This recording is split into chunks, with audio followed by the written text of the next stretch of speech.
From time to time on Lincoln's Music in America, we've examined the history of classical music recording. Our guests have been record producers, executives, and the performers themselves. Today, we continue that periodic survey with Anthony Griffith, a celebrated recording engineer with EMI for over 30 years. Music in America is brought to you by Lincoln, maker of the Town Car, Mark 7 LSC, and the new Continental. This is Jim Unrath. The years immediately following World War II were dominated by electric personalities on the podiums of several orchestras in America and in Europe. Anthony Griffith was among the first engineers to record in Vienna after the war and saw the beginnings of Herbert von Karajan's career and the zenith of Wilhelm Furtwängler's as well. By far the conductor who impressed him most was Sir Thomas Beecham, and the personality and music-making of Sir Thomas will thread its way throughout our program today. We traveled to the English seaside resort town of Torquay in January to speak with Mr. Griffith, who is now retired. He's actually had several careers, starting as a film engineer, years with EMI, Philips, the World Record Club, and finally as the most highly respected transfer engineer, having restored to LP some of the best recordings of the century. Throughout all of Mr. Griffith's careers, conductor Sir Thomas Beecham has played a part. We had a whole series of master classes on television by Tortellier, and he had a class of pupils in front of him. He happened to say to them, he said, "Who are the three big B's in music?" And these pupils said, "Oh, Bach, Beethoven, Brahms." He said, "Yes, quite right. Who's the fourth big B in music?" And then there was a pause, and someone said, "Oh, Bartok?" No. And then various suggestions came forth. He said, "The fourth big B in music is Beecham." He said, "I owe everything in this world to Beecham."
Bacchanal from Samson and Delilah by Camille Saint-Saëns, played by the Royal Philharmonic Orchestra, conducted by its founder, Sir Thomas Beecham.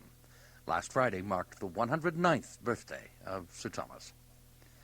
The performances of Sir Thomas Beecham and the recollections of EMI engineer Anthony Griffith are in focus today as we trace the history of classical music recording on Lincoln's Music in America. We discovered very early on in this mini-series of programs about recording history that the greatest men and women in the industry came to it purely by accident. Anthony Griffith of EMI was no exception. His early exposure to recording was in film, working for the pioneering director Alexander Korda in England before World War II. Even then, the personality of Sir Thomas Beecham influenced his work through a film by Korda's group on the life of Mozart. Called Whom the Gods Love, featuring Stephen Haggard as Mozart and Basil Dean, who directed the film, his wife, Victoria Hopper, as Constanza. We had Sir Thomas Beecham to provide the music for it. Was this your first encounter with Beecham in a working situation? In a working situation, yes. I had come across him at school once, and I'd come across him at concerts.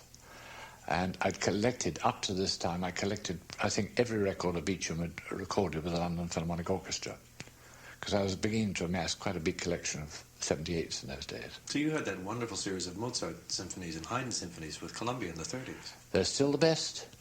I don't think they've ever been bettered.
Back to the recording sessions for the life of Mozart. What was Beecham like in that situation?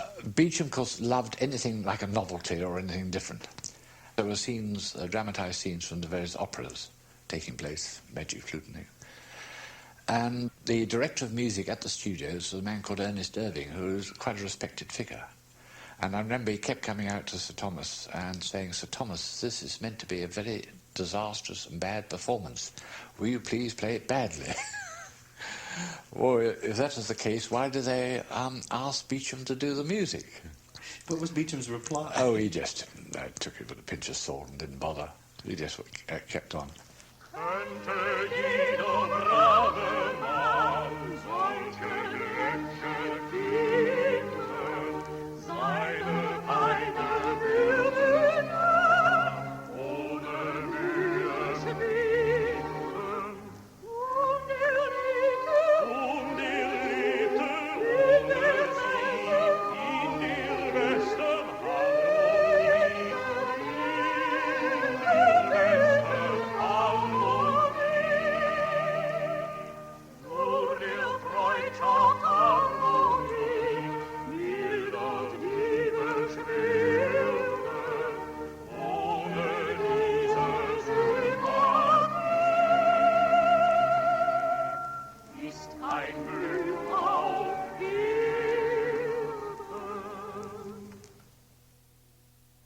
I shall never forget at one time he went off and was obviously wined and dined very well at lunchtime. And when we were due to reassemble, the orchestra were all in place. And the studio big doors opened, and in came Sir Thomas on a trolley, motorised trolley which is used for carting scenery around and things. Came in, standing up, waving to everyone, great grin on his face. He got off and he went straight up to the piano and started playing. One might have thought he might have played something by Mozart or something, but not a bit of it. He started playing the Blue Danube. And all the orchestra joined in for memory with him, which is, to say, if only one could have recorded that. Anthony Griffith recalling his first encounter with Sir Thomas Beecham and Sir Thomas's recordings of Mozart's Hafner Symphony and an excerpt from his complete recording of The Magic Flute by Mozart. World War II came, and Anthony Griffith was called up to serve in the RAF. He'd always loved music and electronics, and when the war was over, he gravitated to HMV, as EMI was known then. When Anthony Griffith was hired, some of the original pioneers of recording were still around. He has fond memories of Fred Gaisberg, who gave Caruso his first recording contract. Mr. Gaisberg's longtime engineer also had some vivid memories. He used to tell wonderful stories about when he was in Russia. And he used to take his wife with him. Now, she, I think, was German. A great bull-neck woman, huge, great big woman. And she gave him merry hell, because if he wasn't back in time for his evening meal or something, he was delayed, she threw it in the dustbin, apparently. And she gave him hell, I think. But when he was in Russia, he told us a marvellous story once, how he was recording some princess, a singer, a soprano, and she invited him round to her house to discuss the recording session. And so he went round there, his wife was with him, and he knocked on the door, and the door was open, and there she was, stark naked. She saw the wife standing there, gave a terrific gasp, and slammed the door. So recordings used to occasionally have their hazards.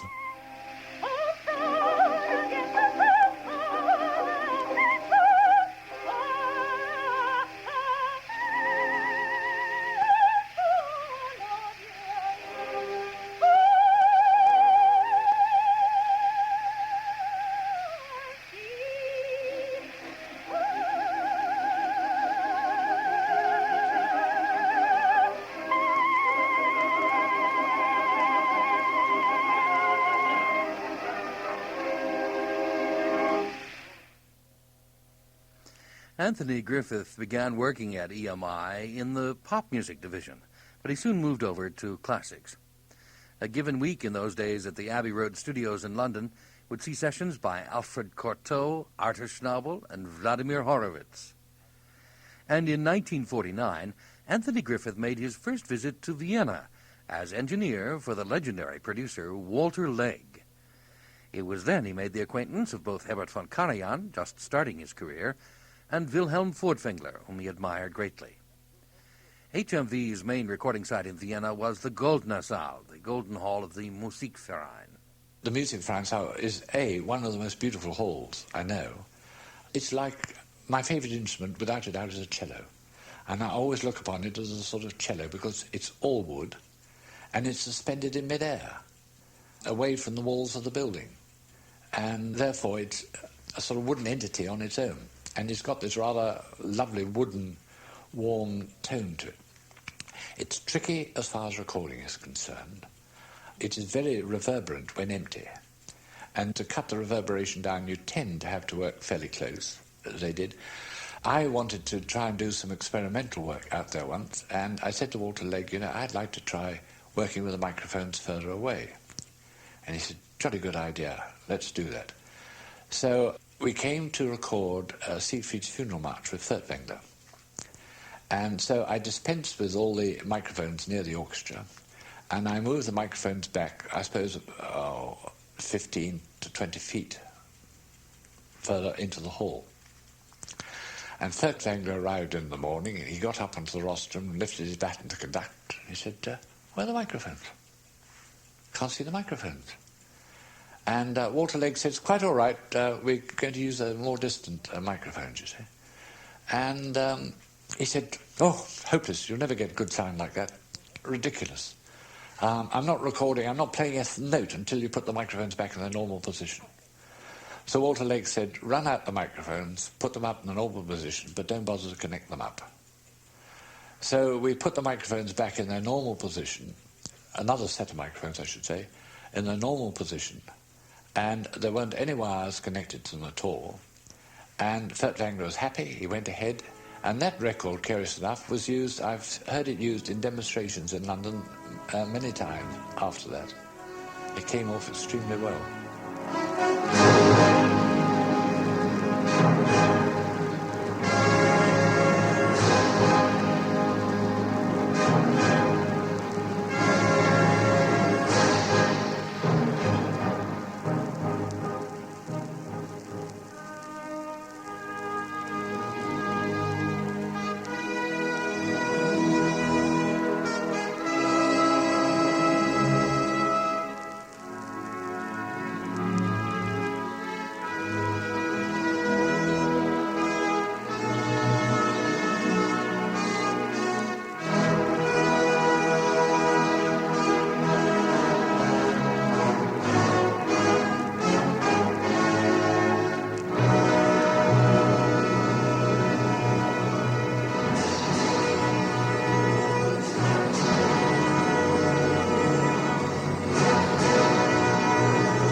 Wilhelm Furtwängler conducting the Vienna Philharmonic in the Funeral March from Götterdämmerung by Richard Wagner.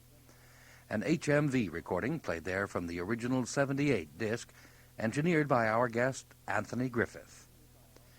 Mr. Griffith helps us continue to trace the history of classical music recording on Lincoln's Music in America.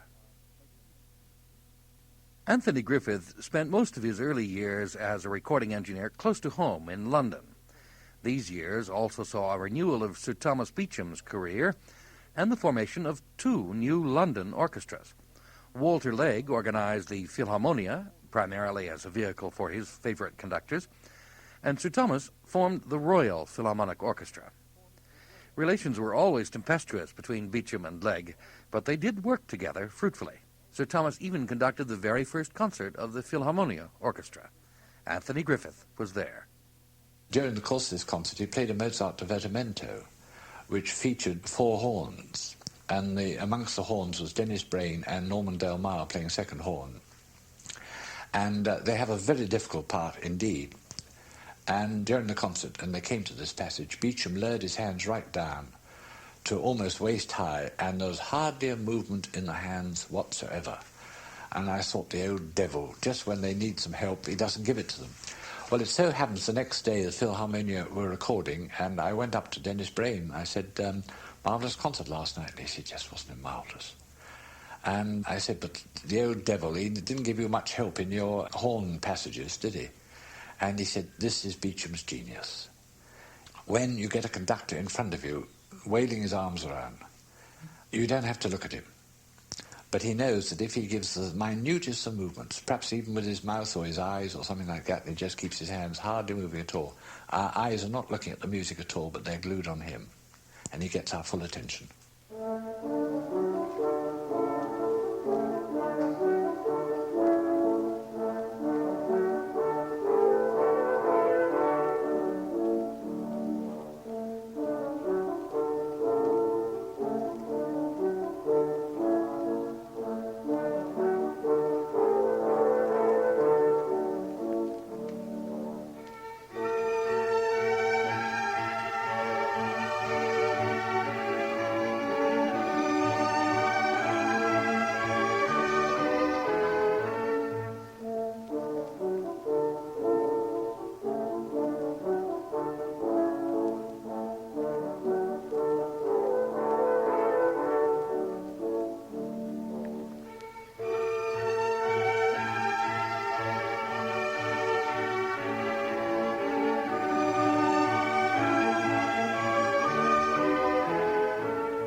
always telling funny stories.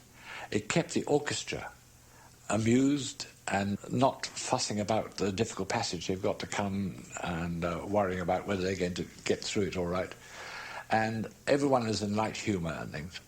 And he spent his time coming out with these stories, you see. One famous case was when we were recording the Mendelssohn Violin Concerto with Heifetz. We'd had an afternoon session, then we were finishing off the work in the evening, and the powers that be had asked if Beecham would mind, and Heifetz for that matter, would mind a party of about 30, I think they were, Commonwealth newspaper correspondents attended the session to see what a recording session was like. Beecham and Heifetz said, yes, certainly, as long as they keep quiet. And so they were sat in the back of the studio listening to this. And when the coffee break came, the producer, Lawrence Collingwood, went to Beecham and said, look, do you mind just saying a few words to these people, you see? And Heifetz tagged along behind him. And Beecham went up to them and said, I usually have nothing but damnation to say to the press. But on this occasion, he's very pleased to see them there because they've behaved so nicely and quietly and have been so attentive. And they must be very different to the English press or something like that. Now, he said, I would like to introduce you to the greatest violinist in the world. Mr. Jascha Heifetz, you are the greatest violinist in the world, aren't you? Result is, poor Jascha Heifetz was reduced to absolute silence.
The finale to the Mendelssohn Violin Concerto, the E minor concerto, recorded in June of 1949 with Jascha Heifetz and the Royal Philharmonic Orchestra, conducted by Sir Thomas Beecham. We also heard the recollections of longtime EMI engineer Anthony Griffith, our guest today, as we continue our history of classical music recording on Lincoln's Music in America. One of the things I've always found fascinating about the artistry of Sir Thomas Beecham is his versatility. Perhaps some of the secret lies in the utter clarity of his interpretations, whether it's Haydn or the famous lollipop encores he loved. Big scores, operas, oratorios, all received equal treatment. He was a noted conductor of opera, but somewhat disliked by singers, and a tireless champion of his beloved Handel. After the Second War, he also organized a festival for Richard Strauss and invited the composer to London. This was in 1947, by the way, when Strauss was still under a Nazi cloud in some people's minds. Beecham stuck to his guns, and the festival was one of Strauss's and Beecham's late triumphs. It must have been, I think, the second concert, when Heldenleben was on the schedule, that Richard Strauss himself was due to appear, because he conducted a concert of his own at the Albert Hall, where he did the burlesque for piano and orchestra, the domestic symphony, and Don Juan. And he was due to arrive in England in the middle of the morning of this day of rehearsal for Heldenleben. And Beecham was very much on tenterhooks, wondering when the old man was going, and the rehearsal was pretty much of a disaster because very little work was done. And Beecham spent his time looking around to see if there was any sign of him arriving. And eventually, about 11 o'clock or 11:30, Richard Strauss walked in, and he and Beecham shook hands and embraced and jabbered away. And Strauss sat down while they just did a little more rehearsal, and that was it. That night, the concert was absolute, one of the most marvellous concerts I've ever been to. Strauss sat in the royal box, and it was a performance out of this world. Everyone put their heart and soul into it. And I remember finding myself with Ernest Ansermet after the concert was over. And Ernest Ansermet said, well, that's the finest performance of Heldenleben I ever expect to hear in my lifetime.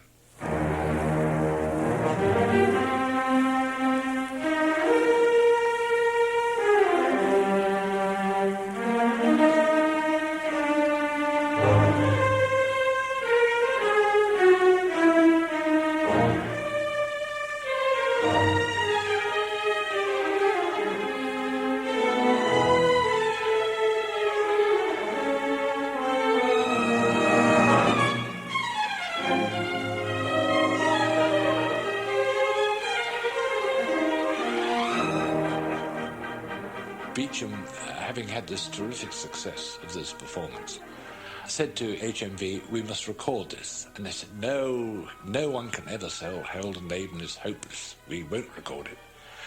And the principal producer who was going to do it was away out of the country. And they sent a little pipsqueak up from Hayes' factory to supervise a Mozart symphony we were doing, Symphony number 26, in actual fact, that morning. And we couldn't understand why, sitting in the canteen, were all sorts of vast instruments like tubas and God knows what, heavy brass, which certainly didn't lend themselves to Mozart symphonies. And after he'd been going for about half an hour of Mozart, he said, gentlemen, I'm fed up with Mozart. Heldenleben!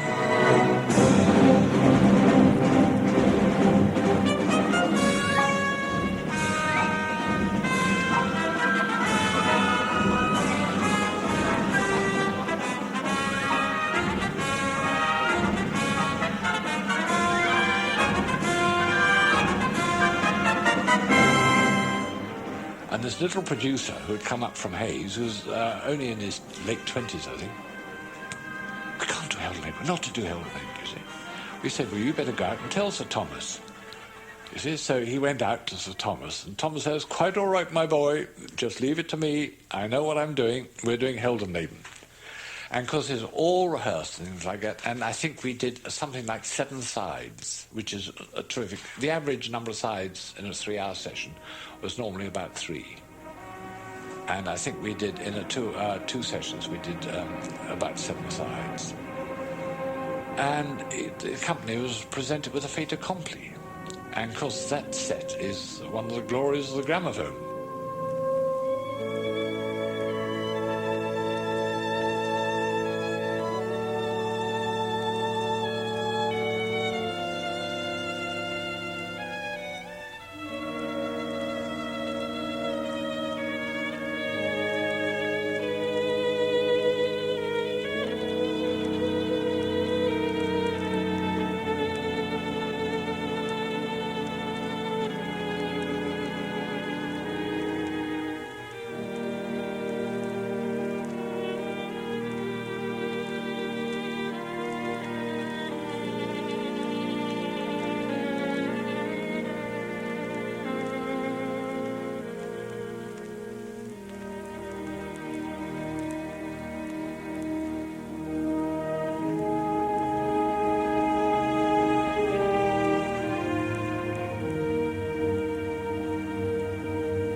conclusion to Ein Heldenleben by Richard Strauss, played by the Royal Philharmonic Orchestra, conducted by Sir Thomas Beecham.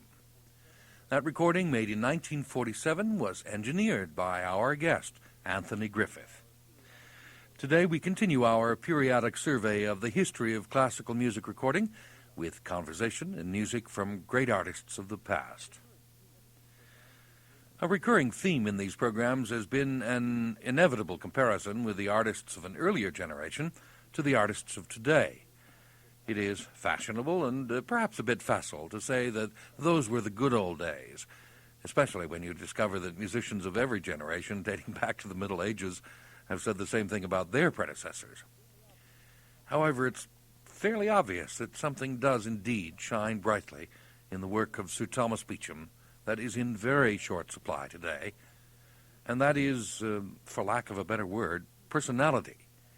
Even his studio recordings have an urgency that is not manic but intense just the same. The best way to measure an artist involves balancing your impressions from recordings with live concert experiences. For those who never saw Sir Thomas live, we're fortunate that he left a considerable broadcast legacy with the BBC and a few commercially released live performances. Once again, Anthony Griffith, longtime Beecham recording engineer. I remember saying to Beecham once that I wish he did more live recordings. And he said, "Oh, I don't know, you see, these are going down to posterity and one's got to make sure everything is absolutely right." And this is, I'm afraid, a thing of recording which is against producing the best. I mean, some of the best Beecham records, I think, are live performances. Sibelius' Second Symphony and the BBC Orchestra is one. That, to me, is one of the few real Beecham recordings. It's so interesting to talk about Beecham's technique because I think a lot of people, even to this day, look more at the public image, the photographic image of Beecham, and hear the elegant music making, the sometimes very relaxed, in the very best sense of the word, music making. But one often does not associate with Beecham a sort of a good tension in the music making. And it's interesting to hear something like that. Well, this comes, I think, more in his public performances. I mean, you've only got to compare the two Sibelius Second Symphonies, one he did in the studio and one he did in public, and they're worlds apart. This is why I'm sorry that Beecham didn't do more live recording, because he is so dynamic on the rostrum live.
The finale of the Symphony No. 2 in D major by Jean Sibelius, recorded in concert with the Royal Philharmonic Orchestra, conducted by Sir Thomas Beecham. Our guest today has been Anthony Griffith, longtime EMI engineer. He's also for many years been regarded as the master of 78 RPM transfer, bringing countless older recordings to a new audience in our LP and compact disc era. Our thanks to Mr. Griffith for graciously welcoming us to his home in Torquay, where he's retired but continues his passion for music, and we might add, expert birdwatching. Our thanks also today to Don Tate of WFMT, who provided most of the rare recorded material. This has been another in a mini-series within Lincoln's Music in America, where we periodically survey the history of classical music recording, with its artists both in the studio and at the mixing console. Next week, we're back on the road with a stop in Cincinnati to preview the May Festival with conductor James Conlon, to Seattle for the U.S. premiere of Bohuslav Martinu's greatest opera, Giulietta, and to New York's Riverside Church for a virtuoso organ concert with Marilyn Mason. Music in America is brought to you by Lincoln, maker of the Town Car, Mark 7 LSC, and the new Continental. For a free Lincoln portfolio, you may call 1-800-822-9292. Music in America is produced at radio station WFMT Chicago by Evans Mirages. This is Jim Unrath thanking you for joining us and inviting you to be with us again next week to share the rich and varied life of music in America.